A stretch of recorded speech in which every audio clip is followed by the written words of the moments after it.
കേരളത്തിൽ ഒറ്റപ്പെട്ടയിടങ്ങളിൽ നാളെ വരെ മണിക്കൂറിൽ 40 മുതൽ 50 കിലോമീറ്റർ വരെ വേഗതയിൽ ശക്തമായ കാറ്റിന് സാധ്യതയുണ്ടെന്ന് കേന്ദ്ര കാലാവസ്ഥാ വകുപ്പ് അറിയിച്ചു. കാറ്റും മഴയും ഉണ്ടാകുമ്പോൾ ഒരു കാരണവശാലും മരങ്ങളുടെ ചുവട്ടിൽ നിൽക്കാനോ വാഹനങ്ങൾ പാർക്ക് ചെയ്യാനോ പാടില്ല എന്നും കേന്ദ്ര കാലാവസ്ഥാ വകുപ്പ് അറിയിച്ചു. ബംഗാൾ ഉൾക്കടലിൽ രൂപപ്പെട്ട ന്യൂനമർദ്ദത്തിന്റെ സ്വാധീനത്താൽ കേരളത്തിൽ അടുത്ത 5 ദിവസം കൂടി മഴ തുടരുമെന്ന് കേന്ദ്ര കാലാവസ്ഥാ വകുപ്പ് അറിയിച്ചു. അടുത്ത 24 മണിക്കൂറിനുള്ളിൽ ന്യൂനമർദ്ദം വടക്കൻ ആന്ധ്രാപ്രദേശ്, തെക്കൻ ഒഡീഷ തീരത്തേക്ക് നീങ്ങാൻ സാധ്യതയെന്നും അറിയിപ്പുണ്ട്. ഈ സാഹചര്യത്തിൽ കേരളത്തിൽ അടുത്ത 5 ദിവസം നേരിയ ഇടത്തരം മഴയ്ക്ക് സാധ്യതയെന്നാണ് പ്രവചനം. തെങ്ങിൻകള്ളിലെ ആൽക്കഹോളിന്റെ പരിധി നിശ്ചയിച്ച സർക്കാർ ഉത്തരവ് സുപ്രീം കോടതി റദ്ദാക്കി. സംസ്ഥാന സർക്കാർ 2007-ൽ പുറപ്പെടുവിച്ച വിജ്ഞാപനമാണ് റദ്ദാക്കിയത്. അബ്കാരികൾ നൽകിയ ഹർജികളിലാണ് നടപടി. ആൽക്കഹോൾ അളവ് കൂടുതലുള്ള കള്ള് വിറ്റെന്ന കേസുകൾ ചൂണ്ടിക്കാട്ടിയായിരുന്നു അബ്കാരികളുടെ ഹർജി. ജൈവ ഉറവിട മാലിന്യങ്ങൾ വീട്ടിൽ തന്നെ സംസ്കരിക്കുന്നവർക്ക് ഇനി മുതൽ 5% പ്രോപ്പർട്ടി നികുതി ഇളവ് നൽകുമെന്ന് തദ്ദേശ സ്വയംഭരണ എക്സൈസ് വകുപ്പ് മന്ത്രി എം ബി രാജേഷ് അറിയിച്ചു.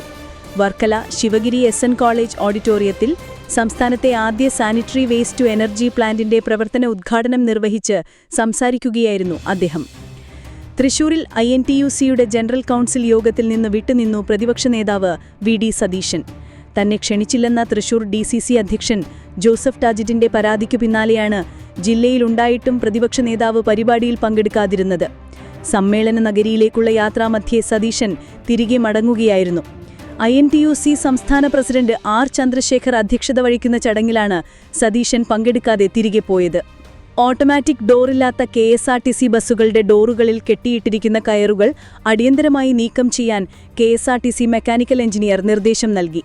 വാതിലുകൾ അടയ്ക്കാനായി കെട്ടിയ പ്ലാസ്റ്റിക് കയറുകളും വള്ളികളും നീക്കം ചെയ്യാനാണ് നിർദ്ദേശം. യാത്രക്കാരുടെ സുരക്ഷയെ ബാധിക്കുന്നതിനാലാണ് നിർണായക നടപടി.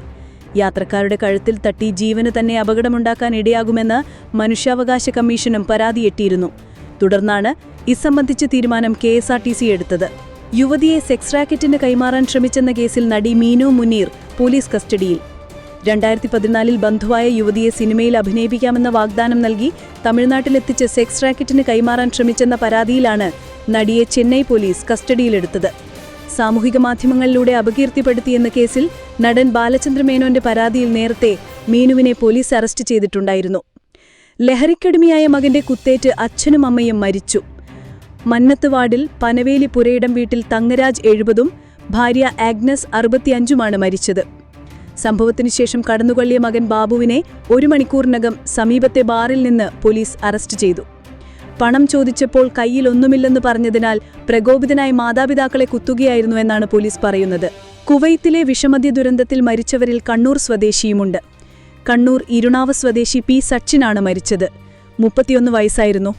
പൊതുപ്രവർത്തന രംഗത്ത് സജീവമായിരുന്ന സച്ചിൻ 4 വർഷം മുൻപാണ് കുവൈറ്റിലെത്തിയത്.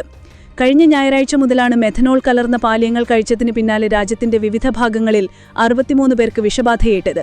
13 പേർ ദുരന്തത്തിൽ മരിച്ചതായി എംബസി സ്ഥിരീകരിച്ചിട്ടുണ്ട്. മരിച്ചവരിൽ 6 പേർ മലയാളികളാണെന്നാണ് അനൌദ്യോഗിക വിവരം. വിഷമദ്യ ദുരന്തത്തിൽ 21 പേർക്ക് കാഴ്ച നഷ്ടമായതും ഉണ്ടായിട്ടുണ്ട്. ചികിത്സയിൽ കഴിയുന്നവരിൽ പലരുടെയും നില ഗുരുതരമായി തുടരുകയുമാണ്. അതേസമയം കുവൈത്തിലെ വ്യാജമദ്യ ദുരന്തത്തിൽ ചിലർ കസ്റ്റഡിയിലായതായും സൂചനയുണ്ട്. തെരഞ്ഞെടുപ്പ് കമ്മീഷന്റെ വിശ്വാസ്യതയെ വീണ്ടും ചോദ്യം ചെയ്തു കോൺഗ്രസ്. കോൺഗ്രസിനും ഇന്ത്യാ സംഘത്തിനുമെതിരെ കള്ളവോട്ട് ആരോപണം ഉന്നയിക്കാൻ മുൻ കേന്ദ്രമന്ത്രി അനുരാഗ് ഠാക്കൂറിന് രേഖകൾ എത്തിച്ചത് തെരഞ്ഞെടുപ്പ് കമ്മീഷനാണെന്ന് AICC വക്താവ് പവൻ ഖേര തുറന്നടിച്ചു. മഹാദേവപുരയിലെ വിവരങ്ങൾ മാത്രം ശേഖരിക്കാൻ 6 മാസമാണ് രാഹുൽ ഗാന്ധിക്ക് വേണ്ടി വന്നത്. എന്നാൽ രാഹുൽ ഗാന്ധി വാർത്താ സമ്മേളനം നടത്തിയ 6-ാം ദിവസം 6 മണ്ഡലങ്ങളിലെ വിവരങ്ങളെടുത്താണ് അനുരാഗ് ഠാക്കൂർ വാർത്താ സമ്മേളനം നടത്തിയതെന്നും നിരന്തരം കോൺഗ്രസ് അഭ്യർത്ഥിച്ചിട്ടും നൽകാത്ത ഇലക്ട്രോണിക് വോട്ടർ പട്ടിക തെരഞ്ഞെടുപ്പ് കമ്മീഷൻ നൽകിയതെന്നും പവൻ ഖേര പറഞ്ഞു. അതേസമയം പ്രധാനമന്ത്രിയുടെ മണ്ഡലമായ വാരണാസിയിലെ വോട്ടർ പട്ടിക പുറത്തുവിടാൻ കമ്മീഷന് ധൈര്യമുണ്ടോ എന്നും പവൻ ഖേര ചോദിച്ചു. അതേസമയം വിവർണനി കന്നഡ സൂപ്പർ താരം അറസ്റ്റിലായി. സുപ്രീം കോടതി ജാമ്യം റദ്ദാക്കിയതിനു പിന്നാലെയാണ്. ദർശനെ ബെല്ലാരി ജയിലിലേക്ക് മാറ്റും. നടി പവിത്ര ഗൌഡയെയും അറസ്റ്റ് ചെയ്തു. രേണുകാസ്വാമി കൊലപാതകവുമായി ബന്ധമാണ് കന്നഡ നടൻ ദർശൻ തുകുദീപയുടെ ജാമ്യം സുപ്രീം കോടതി റദ്ദാക്കിയത്. കർണാടക സർക്കാരിന്റെ അപ്പീലിലാണ് നടപടി. തമിഴ്നാട് ഗവർണർക്കെതിരെ കടുപ്പിച്ച് മുഖ്യമന്ത്രി MK സ്റ്റാലിൻ. സ്വാതന്ത്ര്യദിനത്തോടനുബന്ധിച്ച് ഗവർണർ ഒരുക്കുന്ന ചായ സത്കാരത്തിൽ മുഖ്യമന്ത്രി പങ്കെടുക്കില്ല.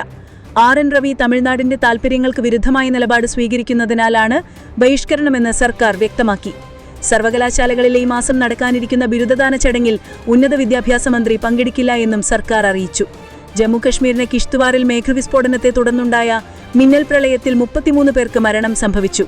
50-ലധികം പേരെ അപകടസ്ഥലത്തു നിന്നും രക്ഷപ്പെടുത്തി. NDRF, SDRF സംഘങ്ങളുടെ നേതൃത്വത്തിൽ രക്ഷാപ്രവർത്തനം പുരോഗമിക്കുകയാണ്. UP മുഖ്യമന്ത്രി യോഗി ആദിത്യനാഥിനെ പ്രശംസിച്ച പാർട്ടി MLAയെ സമാജ്വാദി പാർട്ടി അധ്യക്ഷൻ അഖിലേഷ് യാദവ് പുറത്താക്കി. പൂജ പാൽ എന്ന വനിതാ MLAയാണ് പുറത്താക്കിയത്.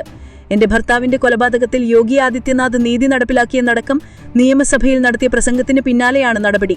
പാർട്ടി വിരുദ്ധ പ്രവർത്തനങ്ങളിലും കടുത്ത അച്ചടക്ക ലംഘനങ്ങളിലും ഏർപ്പെട്ടതിനാണ് പൂജ പാലിനെ പുറത്താക്കുന്നതെന്ന് പാർട്ടി അധ്യക്ഷൻ അഖിലേഷ് യാദവ് അറിയിച്ചു.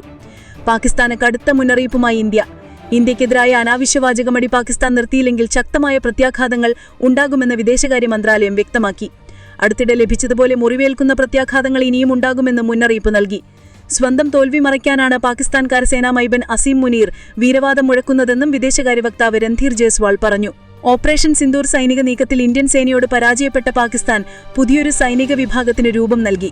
സാധാരണ യുദ്ധ സാഹചര്യങ്ങളിൽ മിസൈൽ പോരാട്ടശേഷിക്ക് മേൽനോട്ടം വഹിക്കുക എന്നതാണ് ഈ പുതിയ സേനാ വിഭാഗത്തിന്റെ ലക്ഷ്യം.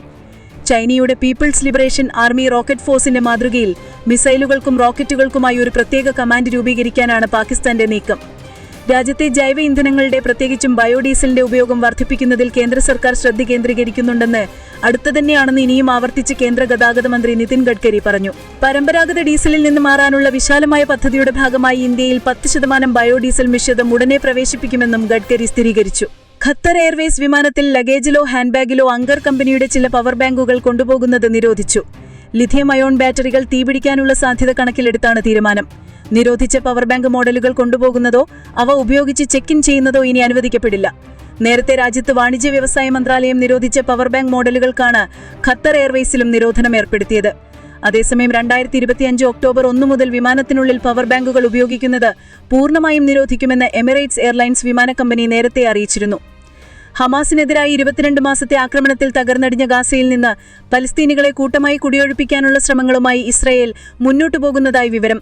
ഇവരെ കിഴക്കാഫ്രിക്കൻ രാജ്യമായ ദക്ഷിണ സുഡാനിൽ പുനരധിവസിപ്പിക്കുന്നതിനുള്ള സാധ്യതയെക്കുറിച്ച് ഇസ്രയേൽ ചർച്ചകൾ നടത്തിവരികയാണെന്ന് അന്താരാഷ്ട്ര മാധ്യമങ്ങൾ റിപ്പോർട്ട് ചെയ്തിരുന്നു.